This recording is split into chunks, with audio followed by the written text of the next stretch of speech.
Hello అండి. అందరెలా ఉన్నారు? Last వీడియోలో చెప్పాను కదా! ఏషియన్ మార్ట్‌కెళ్ళామని. అక్కడికి వెళ్ళినప్పుడు ఒక 2 టైప్స్ ఆఫ్ ఫ్రూట్స్ తీసుకొచ్చాము. అందులో ఒకటి లోంగన్స్ అనమాట. ఇవి కొంచెం లిచీలానే ఉంటాయంట లోపలైతే. సో, ఎలా ఉంటుందో ఏంటో తెలీదు. సో, ఫస్ట్ టైమ్ ట్రై చేస్తున్నాము.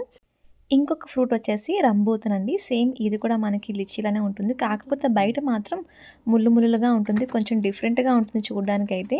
సో, ఈ 2 తీసుకొచ్చాము. ఇప్పుడు ఈ రెండిటిని కూడా ట్రై చేయాలి. ఎలా ఉంటాయో ఏంటో తెలీదు.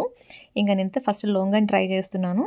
ఫస్ట్ అయితే దీన్ని ఇలా పీల్ చేస్తున్నాను. పీల్ చేసి లోపల మనకి సీడ్ అయితే ఉంటుంది. టేస్ట్ మాత్రం లిచీలానే ఉందండి. ఇంక నేను ఏ ఫ్రూట్ తెచ్చినా మా వాడికైతే ఫస్ట్ టేస్ట్‌కైతే ఇస్తాననమాట.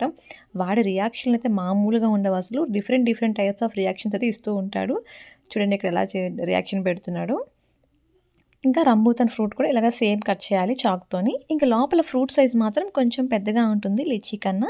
ఇంకా సీడ్ కూడా లోపల కొంచెం పెద్దగా ఉంటుంది. సేమ్ ఇలానే ఉంటుందంట లిచీలానే. మాకు తెలియక 2 ఒకే టైప్స్ ఆఫ్ ఫ్రూట్స్ తీసుకొచ్చాము. But okay. టేస్ట్ అయితే చాలా బావున్నాయి. సో, ఇదనమాట వీడియో. మీకెలా అనిపించింది? వీడియో గనుక నచ్చితే లైక్ చేయండి. అలాగే మన ఛానెల్‌ని సబ్స్క్రైబ్ చేసుకోవడం మర్చిపోకండి. Bye bye.